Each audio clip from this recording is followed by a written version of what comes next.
ये गवर्नमेंट के खिलाफ, प्राइम मिनिस्टर मोदी के खिलाफ चुनावी रास्ता में, ठीक है, ये कर्नाटका में एक जीत हुई, उसको मैं बोल नहीं रही हूं, मगर राजनीतिक रास्ते में चलते हुए जीतने का उनका संभावना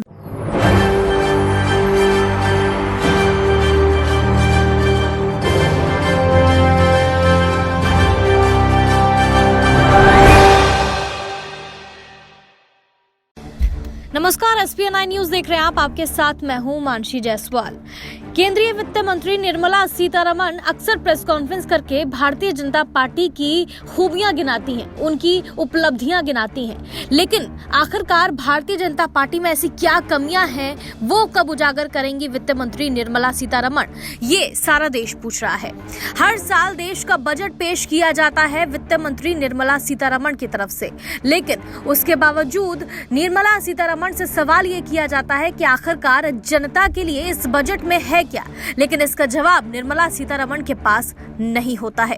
इन सभी मामलों को लेकर के आखिरकार भारतीय जनता पार्टी पर निशाना साधा जा रहा है, लेकिन वित्त मंत्री निर्मला सीतारमण को सरकार की उपलब्धियां गिनाने से फुर्सत ही नहीं है। अपनी प्रेस कॉन्फ्रेंस करके उन्होंने किस तरीके से यहां पर कांग्रेस पार्टी पर निशाना साधा और भारतीय जनता पार्टी की उपलब्धियां गिनाई, सुनिए। अब तक मैंने यूएस विजिट के बारे में संक्षिप्त में बोला है, क्योंकि इससे पहले माननीय मंत्री स्मृति ईरानी जी भी और हरदीप पुरी जी भी आपको विस्तार से इस विषय में आकर आपसे संबोधित किए, मगर मेरे तरफ से ये मैं जानकारी आपको देना चाह रही हूं कि भारत की प्रधानमंत्री जी का सेकंड जॉइंट सेशन में बात करने का मौका हर बार किसी को मिलता नहीं है। अब तक जितने भी लोगों को मिले, बहुत कम लोगों को ही ये अपॉर्चुनिटी मिला है, और जॉइंट सेशन एड्रेस करने के लिए बाईपार्टिसान इनविटेशन आया है, मतलब दोनों रिपब्लिकन्स भी डेमोक्रेट्स भी प्रधानमंत्री जी को इनवाइट किए एड्रेस करने के लिए। इस विजिट के दौरान अच्छा सा बहुत सारे टेक्नोलॉजी ट्रांसफर रिलेटेड विषय भी, डिफेंस प्रोडक्शन की टेक्नोलॉजी जो आवश्यकता पड़ती है वो सब का भी, पर्टिकुलरली हिंदुस्तान एरोनॉटिक लिमिटेड के साथ जो बेंगलुरु में स्थित गवर्नमेंट के कंपनी है, उसके लिए भी टेक्नोलॉजी और इंजन प्रोडक्शन का जो एग्रीमेंट हुआ है वो मैं मानती हूँ बहुत अहम है। फिर जॉब क्रिएटिंग विषय में भी एग्रीमेंट्स जो उधर हुआ है, उसके कारण इधर टेक्नोलॉजी आना, इधर इन्वेस्टमेंट बढ़ाना और गूगल जैसे कंपनी और ज्यादा कमिट करना कि हम आकर के भारत में पूंजी निवेश ले आएंगे, ऐसे करने से हमारी रोजगार बहुत लेवल तक बढ़ाने का संभावना है। फिर इजिप्ट के विषय में भी मैं ये बात आपके सामने रखना चाह रही हूँ। दुनिया में मुस्लिम पॉपुलेशन जहां मेजॉरिटी में है या ज्यादा संख्या में है, उनमें से 6वें स्थान पर है इजिप्ट। ऐसे देश में भारत के प्रधानमंत्री को सर्वोच्च एक सम्मान मिलना, ऑर्डर ऑफ नाइल मिलना, ये इसमें एक संदेश मिलता है कि ऐसे देशों में, ये probably 6th country, Islamic country जिसमें पॉपुलेशन ऑफ मुस्लिम ज्यादा है, ये ऐसे 6th कंट्री से भारत के प्रधानमंत्री नरेंद्र मोदी जी का ये अवार्ड मिलना बहुत ही संतोष का विषय है। अब तक 13 कंट्रीज से, इजिप्ट इंक्लूसिव 13 कंट्रीज से ऐसे हाईएस्ट ऑर्डर माननीय प्रधानमंत्री मोदी जी को मिला हुआ है।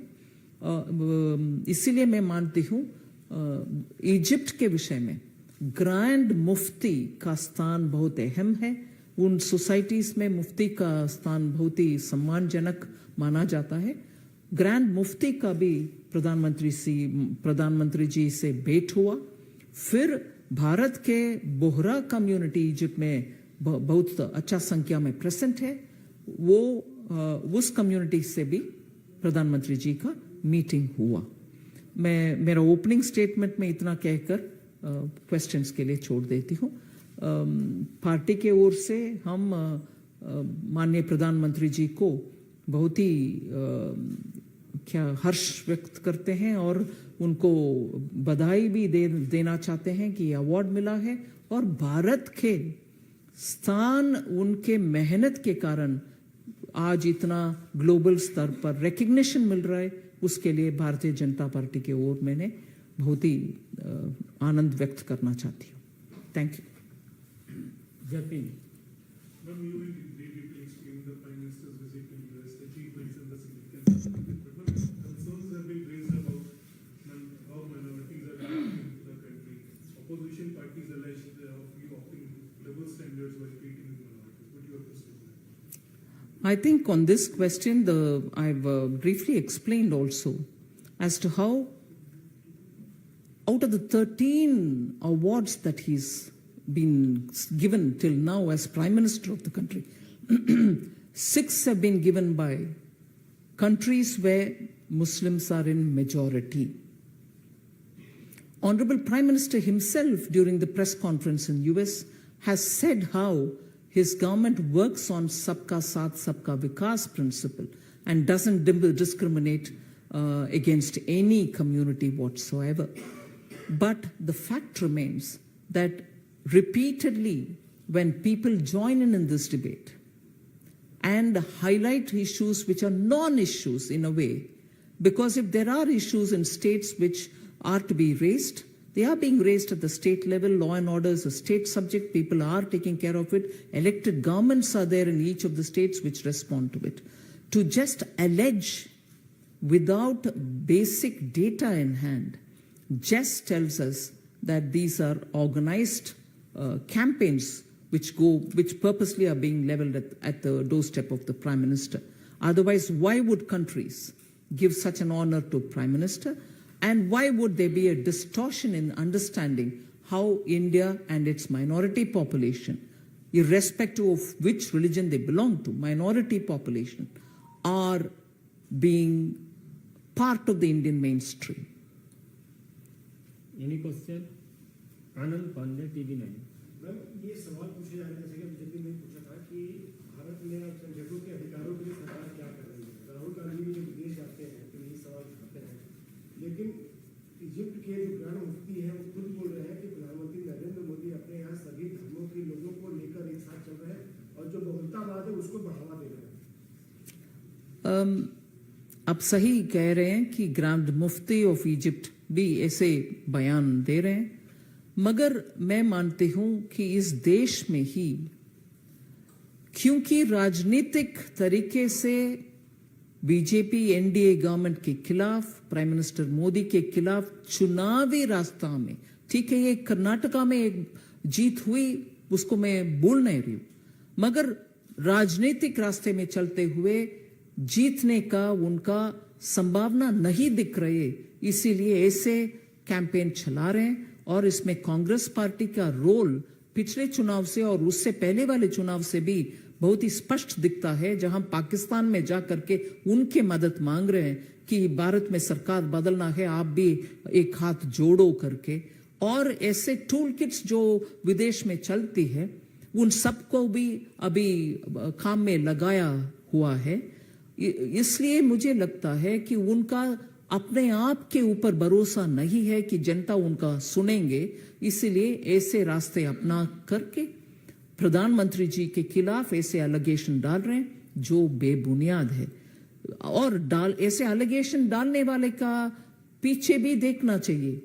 जो कल मैंने बहुत ही आश्चर्यजनक हुई कि उसी समय जब माननीय प्रधानमंत्री जी यूएस में कैंपेन कर रहे हैं, उस समय कैंपेन मतलब भारत के विषय में सबके सामने विषय बोल रहे हैं, उस समय एक पूर्व राष्ट्रपति यूनाइटेड स्टेट्स का बयान दे रहे हैं भारत के मुस्लिम्स, जबकि विदेश के विषय के बारे में मैं थोड़ा संयम रखते हुए बोल रही हूं। यूनाइटेड स्टेट्स के विषय में हम अच्छा फ्रेंडशिप चाहते हैं, मगर उधर से भी भारत के रिलीजियस टॉलरेंस के ऊपर एक यूएससीआईआरएफ है, उनके कमेंट्स आ जाता है। राष्ट्रपति जी ने कुछ बातें बोल रहे हैं जहां शायद 6 देशों के खिलाफ जहां मुस्लिम पॉपुलेशन डोमिनेंट है, बॉम्बिंग हुई उन्हीं के कालों में।